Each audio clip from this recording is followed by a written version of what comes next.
All right, hi everybody, it's me, Bonkai922. I noticed a lot of comments on that B versus S thing.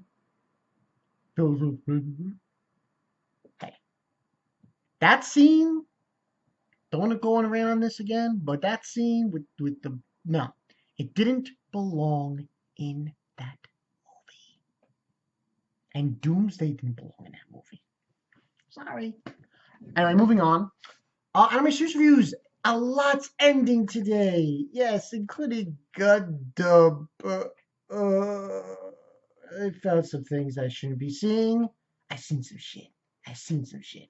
But that's for another video. I'm gonna talk about Dimension W. You see on my screen, my 3 screen.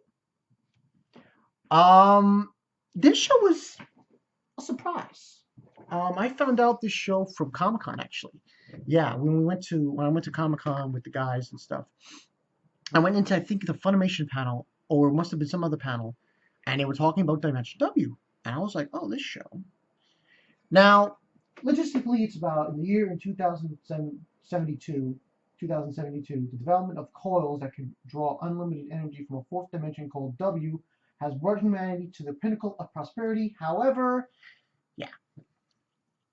Basically, it follows this guy, Kyouma. And I'm not going to say his last name. Kyouma. Kyouma has this hatred for the coils.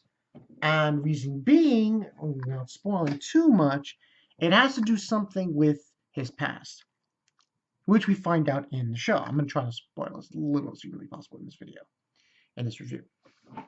I thought it was an interesting show, for science fiction wise, because we're talking about Dimension W and different dimensions. Almost like you could consider it sci-fi horror because of what was happening with certain characters, and we find out at the end of the series. But I thought it was interesting to note that in this show, he not really befriends, but takes on this girl who's a robot named, I believe, Mira.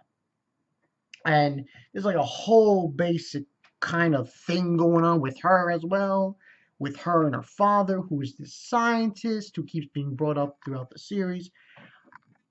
And eventually, this all collides on this big time climactic showdown, if you will, on this island where it all started, which is a whole huge bag of craziness that is explained in the show. I thought it was done well.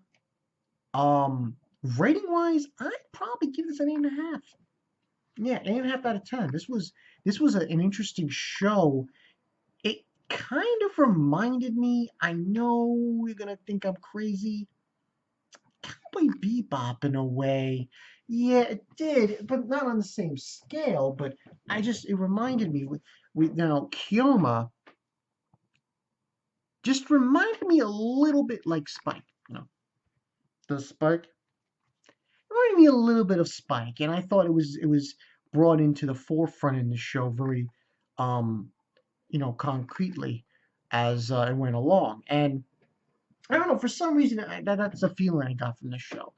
And it was the ending, not spoiling too much, was good. Was good. It was a good ending. It gave a lot of closure. Well, it gave closure to a few people. Um, Rather than others. But Kyouma got big time closure in the end, I believe, from this show. And like I said, I'm not spoiling very much in this review, but it's definitely a good watch from the winter. It's definitely one that I watched and I slowly started to try to get into, and I got into it, and it was pretty fucked up at times, and at the same time rewarding as well. So if you guys get a chance, check out Dimension W. It's science fictiony. For any of the science fiction anime watchers, definitely watch this one. Involves a lot of space. Well, not space, but time, dimensions, and other craziness as you go along. So it's definitely one to watch. And there's robots in it, so that could be rewarding in its own way. But yeah, Bankai 922, 8.5 out of 10 for Dimension W. Go check it out. It's the shit. I'll see you guys later.